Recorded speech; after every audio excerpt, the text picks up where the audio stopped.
En este programa veremos una conversación intergeneracional sobre los acuerdos de paz y su significado para la historia del país. Dos académicos, un joven estudiante y una periodista de audiovisuales intercambian impresiones sobre este importante acontecimiento de la historia del país.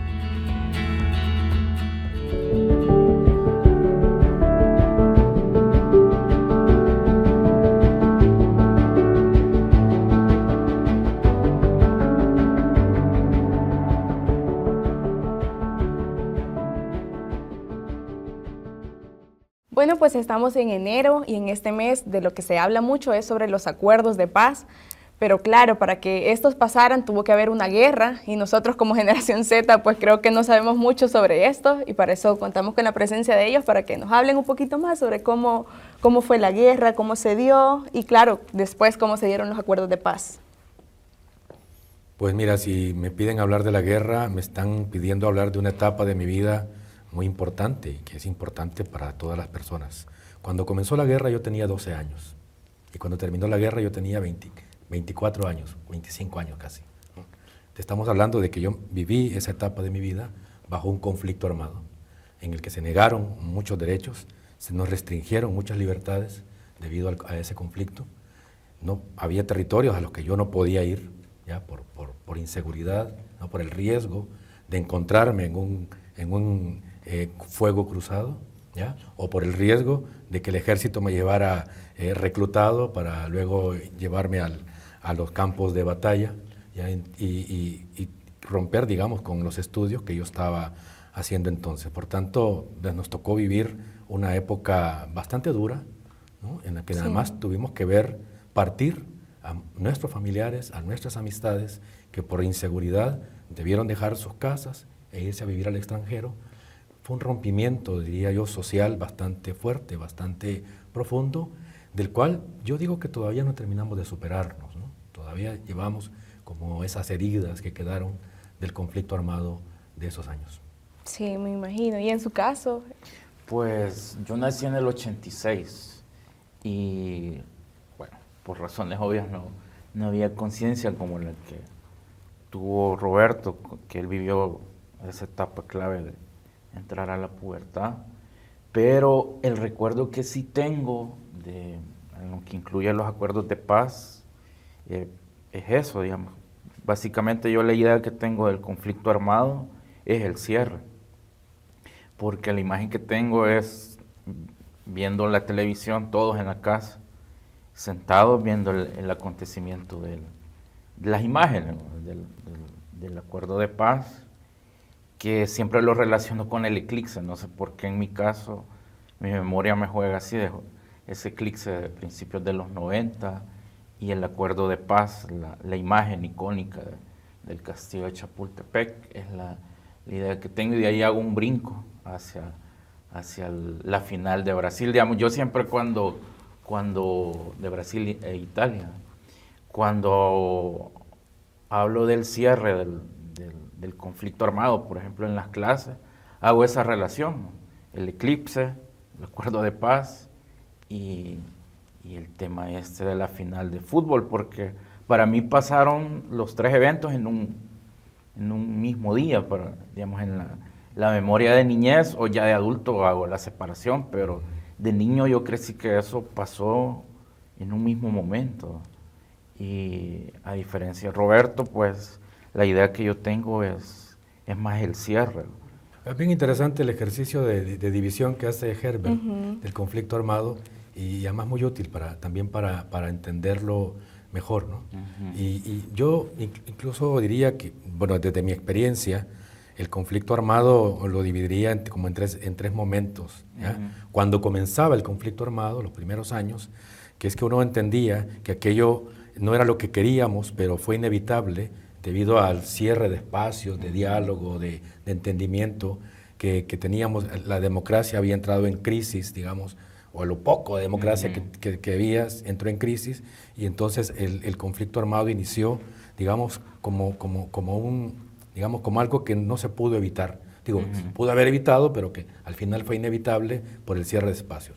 Luego, en un segundo momento, que es la intensidad más fuerte del conflicto armado, y que ahí creo yo que es muy importante hacer esa diferenciación, que no era lo mismo vivir el conflicto armado desde la ciudad que desde las zonas rurales, Sí. que es donde los enfrentamientos eran sumamente duros y crueles, diría yo, ¿ya? Porque era no solamente dañar propiedades, dañar casas o dañar edificaciones, sino dañar a las personas directamente, ¿ya? Que digamos es como la etapa intermedia, digamos, de todo ese proceso del conflicto armado, y los últimos años previos a la firma de los acuerdos de paz, que fueron años ya de cansancio, de agotamiento de la sociedad, de un conflicto armado que se había prolongado por mucho tiempo y que no estaba dando, digamos, los resultados que la gente esperaba que diera, ¿no?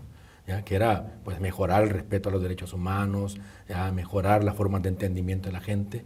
Parecía que la apuesta entre los ejércitos que se estaban enfrentando era ver quién lograba ganar, quién lograba imponerse sobre las demás personas. Entonces yo creo que es importante ese ejercicio de división del conflicto armado, ¿ya? Porque nos hace caer en la cuenta de que se vivía de manera distinta según el lugar desde donde uno lo estaba, digamos, observando y experimentando, ¿ya? Y la intensidad del conflicto armado también era diferente, y los daños, por supuesto, ¿verdad? Eran distintos. Por supuesto que el 89 sí fue un año, digamos, muy particular, porque como bien lo ha dicho Herbert, el conflicto armado se trajo a la ciudad de San Salvador, en donde habíamos pasado mucho tiempo solo enterándonos del conflicto armado por los noticieros y por algún hecho, digamos, por ahí, ¿verdad?, aislado que sucedía cerca de, digamos, de los barrios urbanos, ¿ya? Pero ese año fue muy particular porque ahí vivimos con la intensidad más alta del conflicto armado. En ese detalle que dice Roberto hay una cosa curiosa que es más del consumo cultural, ¿verdad? Que a pesar de estar en guerra, eso no para, pues, el consumo cultural. La cultura es viva como Claro. tal. Y hay una cosa que siempre me llamó la atención, que mi mamá, cuando oía el sonido de teleprensa, de la cortina de entrada, yo miraba que el semblante de su rostro cambiaba un poco.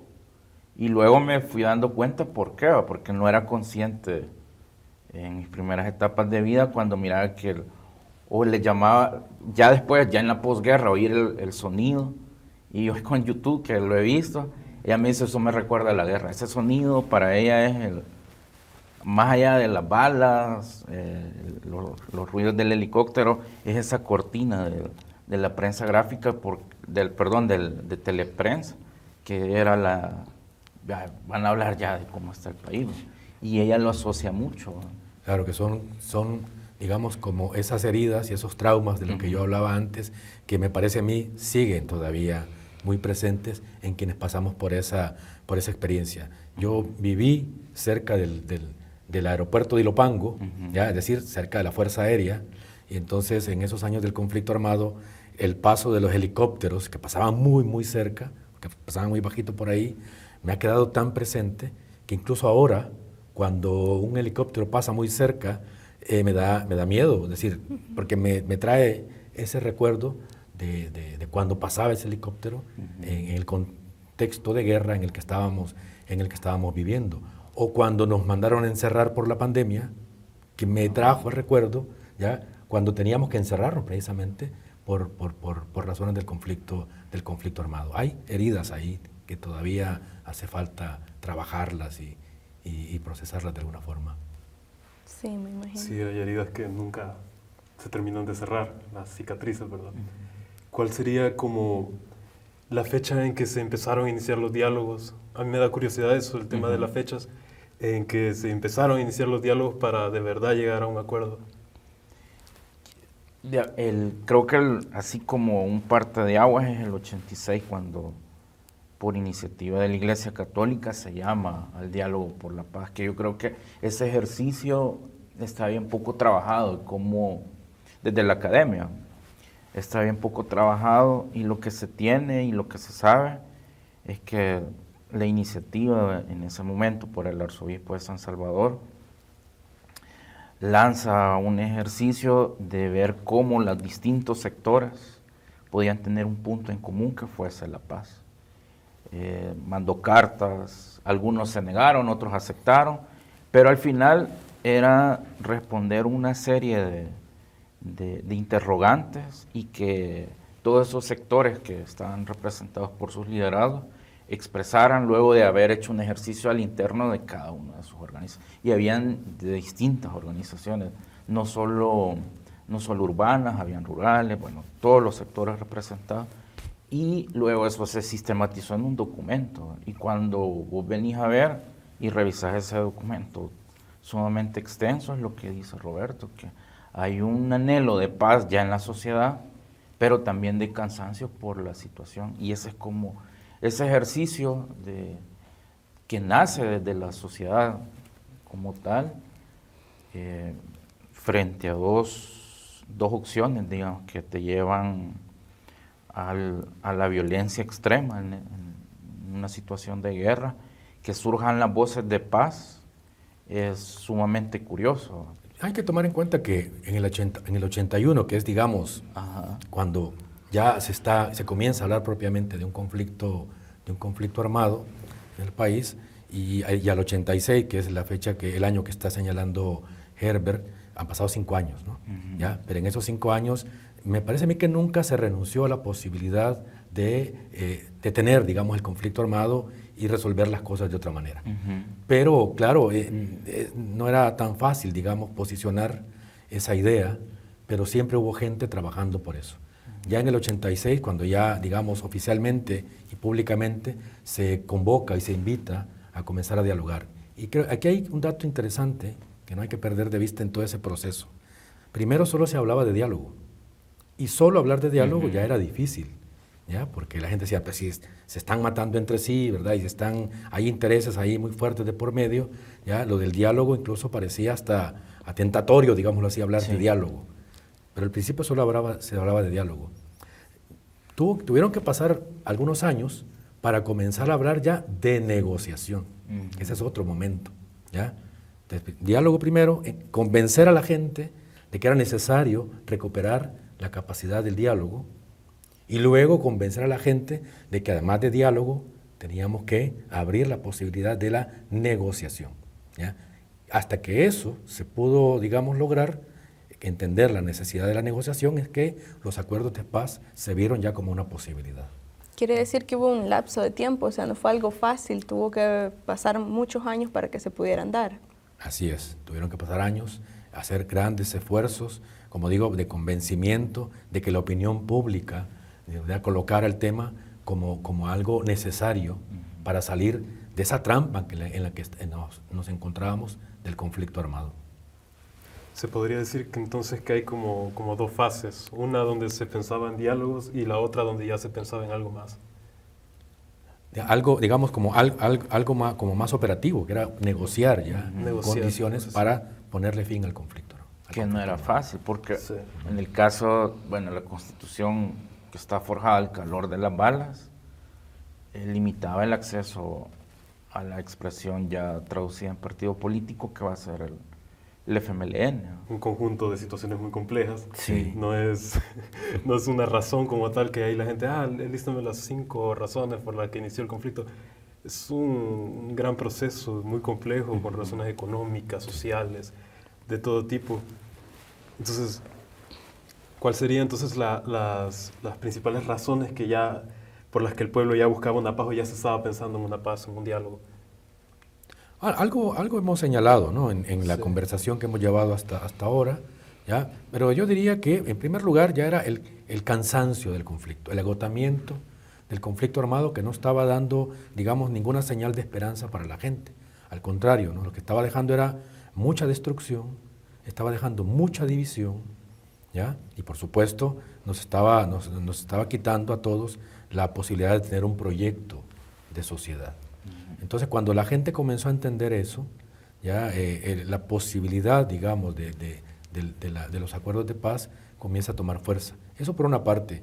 Y por otra parte, también hay que tomar en cuenta y hay que mencionarlo, que hubo una presión internacional que contribuyó con esto, ¿no? Había un conjunto de países que le estaban poniendo mucha atención a lo que estaba pasando en El Salvador, ¿ya? Y que también se daban cuenta de que esa dinámica no nos estaba llevando a ninguna parte, o por lo menos no nos estaba llevando a ninguna situación, digamos, generadora de esperanza y de vida y de proyectos, y que había que también poner, digamos, medios y facilidades para que la posibilidad de un acuerdo de paz tomara fuerza. Por tanto, había, digamos, un impulso interno hacia eso, pero también había, digamos, una presión externa que movía todo eso. ¿Ya? Entonces se estaban dando las condiciones para eso. Y luego, pues, sucedieron hechos que, desde mi punto de vista, digamos, terminaron de empujar la posibilidad de acuerdos de paz. Y uno de esos hechos, por supuesto, fue lo de Fenastras, ¿verdad? Ese atentado en Fenastras, que fue muy impactante, que sucedió en el centro histórico de San Salvador, y la muerte de los jesuitas, ¿no? La masacre aquí en la universidad, que también, digamos, terminó de empujar ya todos esos esfuerzos que se estaban haciendo por ponerle fin a un conflicto armado que nos había deshumanizado por completo. Ya hablamos como del proceso, ¿verdad? Que fue largo y todo eso, pero ¿qué se logró realmente con los acuerdos de paz? Bueno, cuando vemos el documento de los acuerdos de paz, podemos darnos cuenta que hay como distintos, digamos, temas que se abordaron con los acuerdos de paz y que lo que se buscaba al final era poner las bases para iniciar dos procesos. Un proceso de pacificación y un proceso de democratización de la sociedad, ¿ya? Entonces uno ve el conjunto de los acuerdos de paz, que habían acuerdos de tipo político, acuerdos de tipo económico, acuerdos de tipo social, ¿ya? Que, como digo, lo que estaban tratando era de colocar esas bases para que esos dos procesos comenzaran a tomar fuerza en la sociedad salvadoreña, ¿ya? Que son dos procesos que requirieron de mucho trabajo educativo, diría yo, de mucho trabajo de cambio cultural en las personas, que no fue nada fácil. Y también desde mi punto de vista no se han logrado completar esos procesos. Y al contrario, parece que ahora estamos como yendo hacia atrás en esos procesos. Repito los procesos. Uno es el proceso de pacificación, ¿ya? Porque es que la paz no se logra por decreto, ¿no? ¿Ya? Los acuerdos de paz lo que hicieron fue detener el conflicto armado, es decir, las armas quedan en silencio, ¿no? Y se entregan las armas, etcétera, ¿ya? Pero pacificar a la sociedad salvadoreña significa que aprendamos a resolver nuestros problemas sin usar las armas, ¿ya? Y que además entendamos que vivir en paz no solamente, digamos, es respetarnos mutuamente, ¿ya? Sino además construir una serie de acuerdos, ¿ya? Que nos permitan a nosotros vernos de otra manera, aunque pensemos de manera distinta, ¿ya? Es decir, aunque pensemos de manera distinta, pero no necesariamente eso significa que nos vamos a ver como enemigos, ¿ya? Entonces eso, digamos, requiere un proceso educativo y de cambio cultural en la sociedad que lleva tiempo, ¿no? Lleva tiempo. Sí. Eso por una parte. Y por otra parte, el proceso de democratización, que también es importante verlo y explicarlo de esa manera, porque la democracia tampoco llega por decreto. Y la democracia no se reduce solamente a ir a votar, ¿ya? La democracia implica un compromiso de la sociedad de construir una serie de acuerdos y una institucionalidad que asegure que los acuerdos realmente se cumplan de aquí en adelante, ¿ya? Por eso es tan importante la creación de la Procuraduría para la Defensa de los Derechos Humanos, que es un fruto de los acuerdos de paz, la creación de la Policía Nacional Civil, que es un fruto de los acuerdos de paz, y otras institucionalidades, otras instituciones que se fueron creadas, el mismo Foro Económico Social, ¿no? Que también fue creado a partir de los acuerdos de paz, que era crear una institucionalidad para que estos procesos de pacificación y democratización encontraran, digámoslo así, una plataforma favorable para que esto sucediera. Luego, ¿qué pasó con esto? Ya es otra historia que también podríamos ir comentando. Si uno pone también el punto en la pregunta que hacías, uno también puede percibir el malestar generacional de todas las generaciones posteriores a los acuerdos de paz. Comparar y guardando las distancias, por ejemplo, Europa cuando vuelve de la Segunda Guerra Mundial, el Estado se volvió muy fuerte invirtiendo. En cambio aquí nos apegamos al dictado neoliberal. Ajá, justamente eso quería preguntar yo, ¿cómo fue el contexto, digamos, social que se vivió después de la guerra? Pues claro, hubo este fondo de inversión local que que vinieron programas, cooperación y todo el asunto, pero yo creo que el Estado salvadoreño, con esa concepción neoliberal en términos de las políticas económicas, creo que no benefició, digamos, el Estado como tal, desde mi punto de vista, tuvo que haber sido menos neoliberal frente a la catástrofe social que dejaba el conflicto. Porque el Estado, si el Estado no está con las políticas sociales que tuvo que haber hecho, como lo hizo, digamos, guardando las distancias de nuevo toda Europa después de la Segunda Guerra Mundial, del Plan Marshall y todo eso, reconstruir la sociedad. Creo que aquí eso fue una tarea pendiente que nos quedó desde el Estado como tal, de tener presencia, pues, en términos de políticas sociales, porque si no está el Estado, bueno, ahí entra el crimen organizado. Y parte de eso también explica el tema que se viene posteriormente, el problema que se viene, el problema social, que es el tema de las pandillas, que creo yo que fue por desatención del Estado y por optar más por políticas más represivas y no por políticas que generaran las condiciones sociales. Veníamos de un conflicto, pues. Si aquí temas de salud mental, pues nacieron organizaciones pero la salud mental es algo que en el conflicto solo se mencionó, pero yo no sé, no tengo datos, digamos, que el Ministerio de Salud haya dicho, bueno, se atendió tanta población, o desde las políticas educativas, el programa de educación tuvo este componente. No tengo datos, digamos, pero pues creo que son las tareas pendientes que dejó el Estado. Y claro, y después, posteriormente, los anhelos autoritarios y decirte que te van a resolver todo, como que es meter comida al microondas y en 30 segundos caliente, pues si eso se vuelve atractivo, porque vos ves que la democracia en términos económicos y sociales, pues tuvo un límite, pero yo también ahí creo que es como la responsabilidad que también tenemos como sociedad. Sí, además, lastimosamente, estos acuerdos de paz que se firmaron y que comenzaron a implementarse a partir de 1992, lo que dejaron fue un conjunto de tareas para la sociedad salvadoreña que con el tiempo no se cumplieron satisfactoriamente.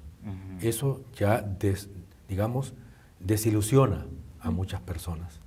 Eso por una parte. Pero por otra parte, se encuentran este contexto tan, digamos, adverso, diría yo, para los acuerdos de paz, que es un contexto de medidas neoliberales y además de un tipo de capitalismo bastante salvaje que se estaba también implementando en nuestra sociedad.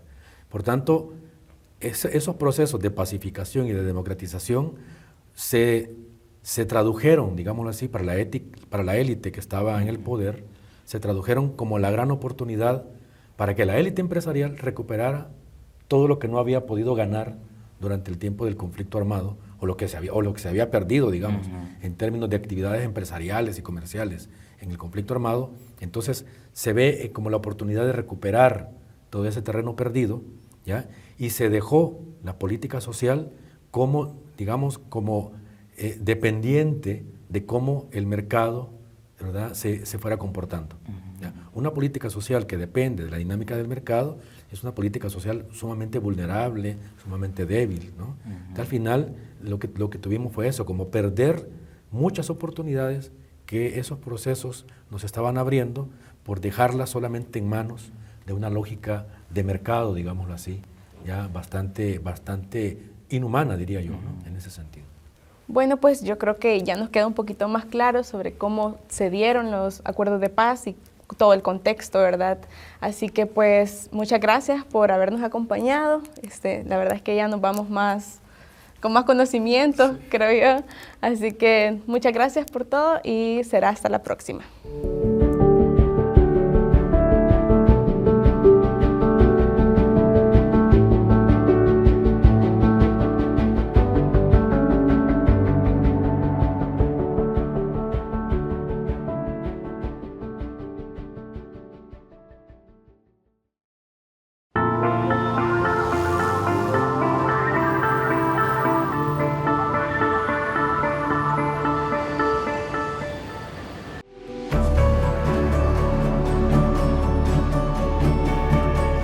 inicio del año 2025 trae consigo una oportunidad para reflexionar sobre el rumbo de El Salvador.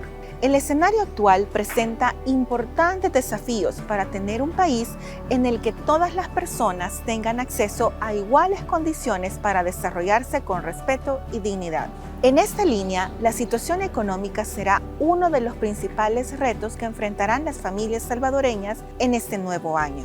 La encuesta de evaluación ciudadana del año 2024 del Instituto Universitario de Opinión Pública de la UCA muestra que, aunque prevalece una actitud optimista sobre el 2025, aproximadamente 8 de cada 10 salvadoreños consideran que el principal problema del país es algún aspecto relacionado con la economía, como el encarecimiento de los precios de los alimentos de la canasta básica, la pobreza y el desempleo, entre otros. Además, para 59 de cada 100 salvadoreños, su situación económica familiar no experimentó cambios significativos y 66 de cada 100 opinaron que durante el año pasado los precios de los productos de la canasta básica aumentaron. Ante esta realidad, los salvadoreños deben maniobrar con sus presupuestos familiares. Así pues, 65 de cada 100 salvadoreños declararon haber reducido la cantidad de alimentos que compraron a lo largo del año pasado y aproximadamente 52 de cada 100 sostuvieron que habían dejado de comprar algunos alimentos. Este último dato es alarmante, ya que en apenas un año, el grupo que declaró haber suprimido alimentos por el encarecimiento de los precios creció en más de 14 puntos porcentuales. Además, los datos muestran que el endeudamiento no es una característica exclusiva del gobierno. A la población le sucede lo mismo. Cada día está más endeudada. La encuesta de la UCA muestra que más de la tercera parte de los salvadoreños tuvo que adquirir nuevas deudas el año pasado. El escenario del país es complejo. Las últimas estimaciones de una de las principales agencias de calificación crediticia revelan que el Producto Interno Bruto del país creció únicamente en 1.9%, un resultado inferior al esperado por las autoridades. La principal apuesta económica del gobierno, el Bitcoin, sigue sin tener efectos sobre la economía familiar de la mayoría de la población y 2/5 partes de los salvadoreños declararon no haber utilizado los agromercados, la más reciente estrategia gubernamental para paliar el incremento de los precios de los alimentos esenciales. Aunque el optimismo ciudadano de cara al 2025 es alto, es urgente que se desarrolle una estrategia que responda de forma integral y sostenible a las necesidades diarias de la ciudadanía, que se priorice la recuperación de su poder adquisitivo, que se fomente empleo digno y se diseñen oportunidades de inclusión para los sectores más vulnerables. El inicio de este año es un momento para mirar hacia adelante con determinación y para que las autoridades tomen acciones para evitar que las familias salvadoreñas enfrenten una situación económica aún más agobiante.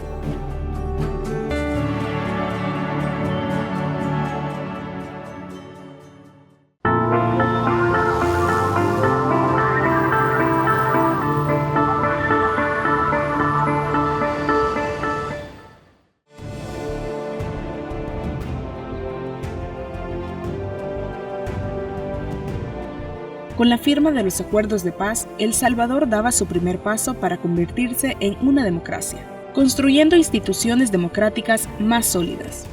Los sueños y esperanzas de todos los salvadoreños de tener un futuro próspero basado en la justicia social, la alternabilidad del poder y el respeto a los derechos humanos se volvieron más reales.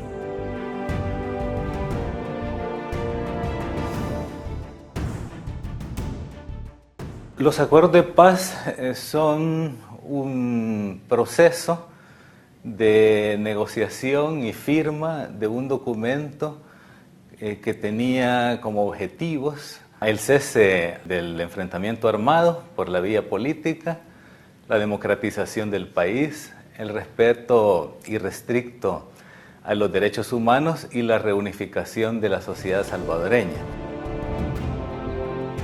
Fueron 12 años de una cruel guerra, donde grupos guerrilleros se enfrentaron contra el ejército de El Salvador, ambos luchando por sus propios ideales y sus propios intereses, pero ninguno con la fuerza militar suficiente para acabar con su enemigo.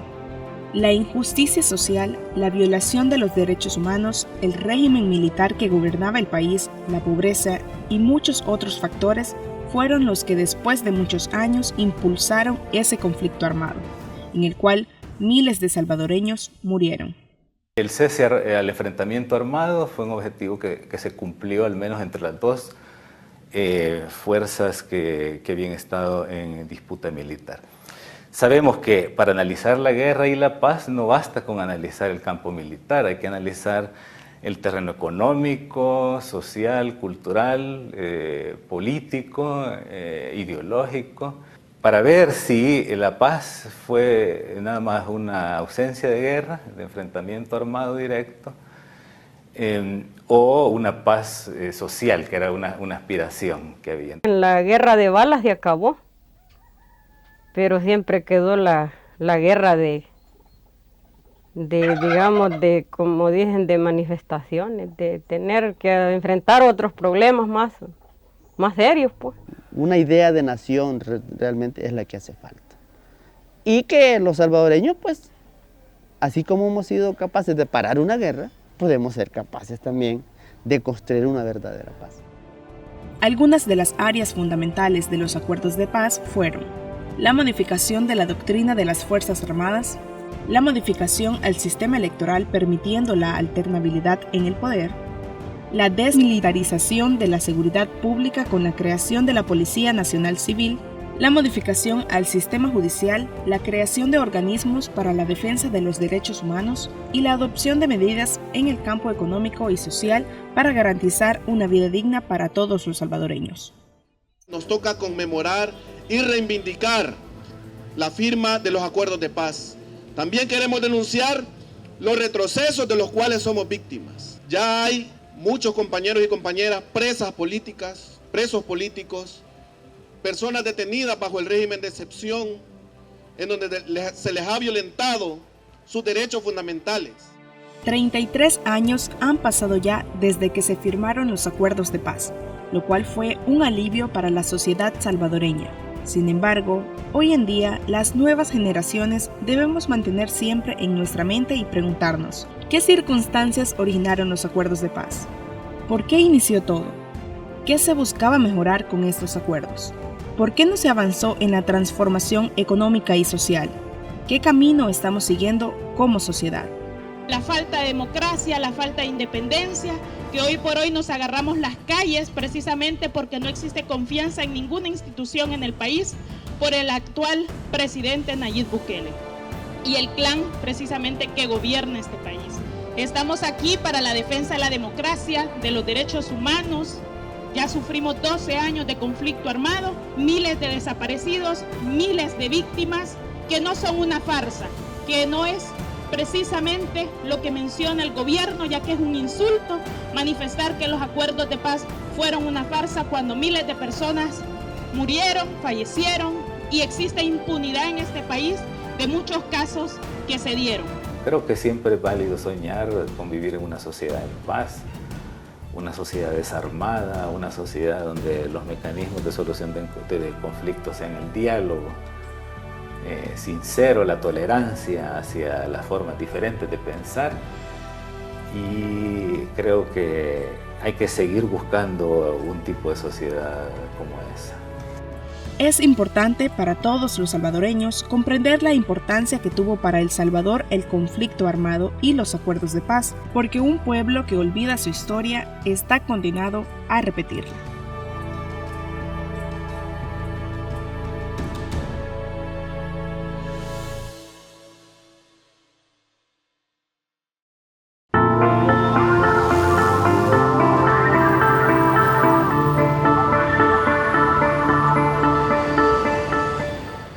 Desde 2009, el canal de YouTube de Audiovisuales UCA ha sido un espacio para contar historias, aprender y velar por el bien común de nuestros hermanos salvadoreños. Con más de 5.600 videos publicados, hemos caminado al lado de nuestra audiencia informando y transformando nuestra realidad para un mejor El Salvador. Ese camino finalmente nos ha traído hasta aquí. Hemos llegado a los 100,000 suscriptores en YouTube.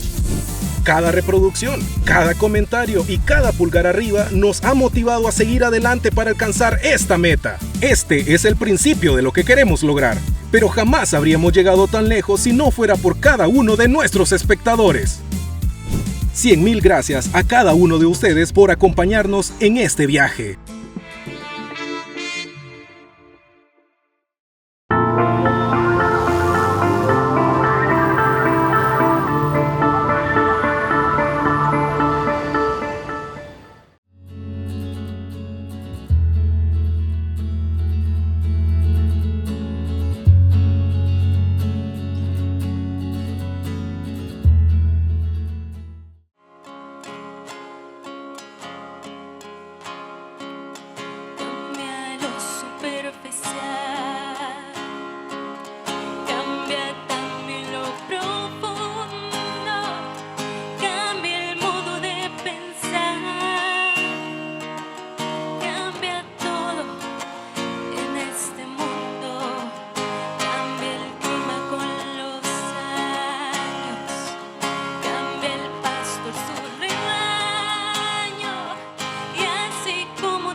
Muchas gracias.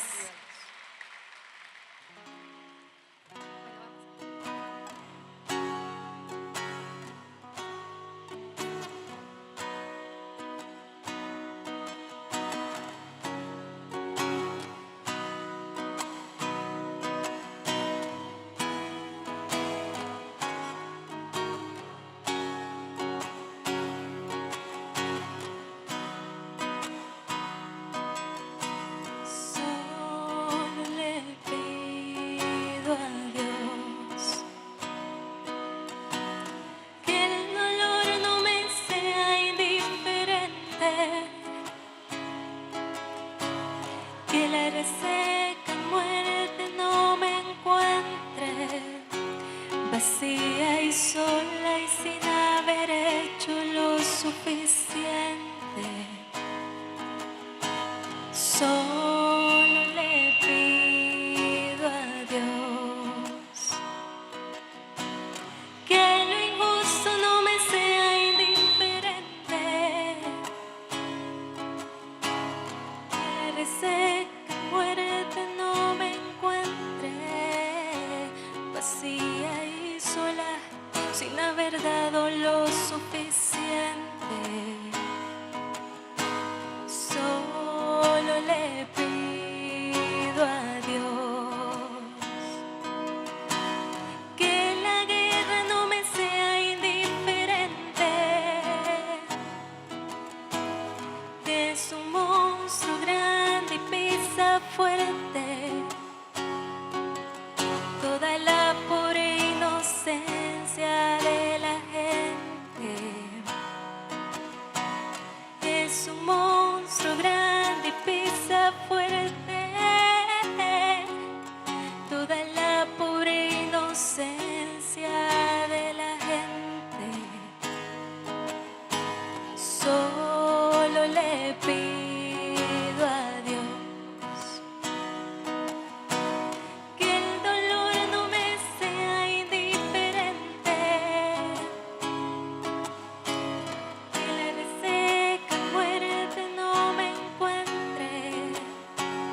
vacía y sola, sin haber dado lo suficiente.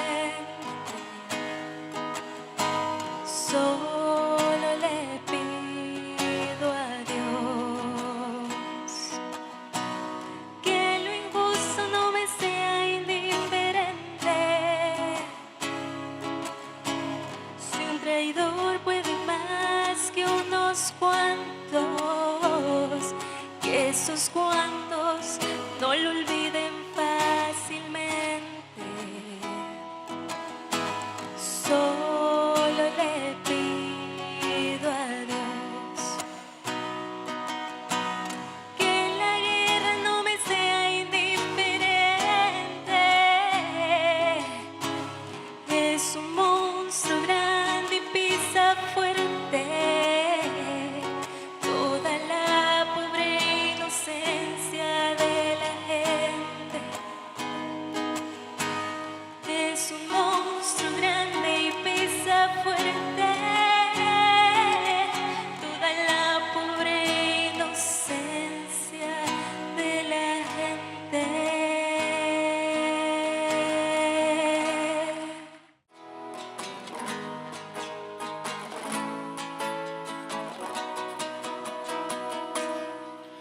Cuando sale del trabajo mero viene pensando que al bajar del colectivo esquivará unos autos, pasará la avenida y se meterá en el barrio, pasará dando saludos y monedas a unos vagos y dobla en el primer pasillo y ve que va llegando y un ascensor angosto lo lleva a la puerta del rancho. Pero está cansado, come y se quiere acostar. Vuelve a amanecer entre diario y martes. Se pregunta cuánto más. Se hace difícil siendo obrero hacerse cargo del pan. Tu esposa, tus hijos, el alquiler y algo más. Y poco disfruta sus días pensando en cómo hará si en ese empleo no pagan y cada vez le piden más. Qué injusticia que no se valore eficacia y responsabilidad, porque él hoy se mató pensando que es lo mismo que uno más. Pero está cansado, come y se quiere acostar.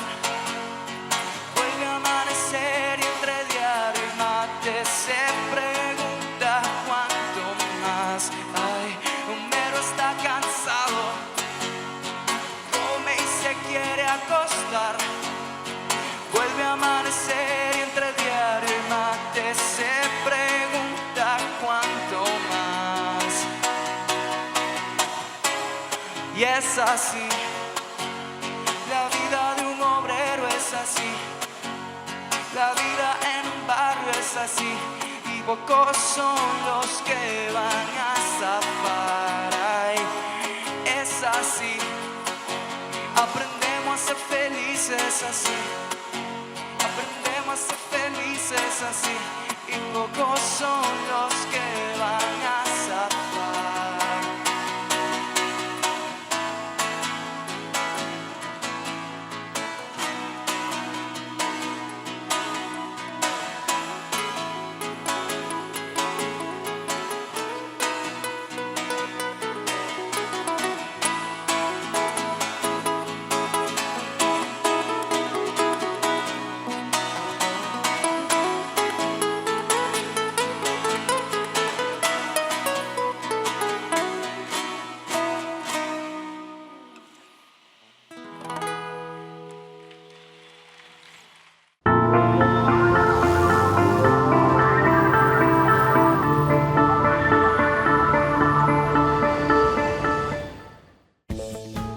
En el próximo Miradas, cómo se descuida salud, se descuida educación, medio ambiente, pero se fortalece, por ejemplo, seguridad. Para nosotros es un mensaje. Se está preparando para reprimir a quien se atreva a protestar.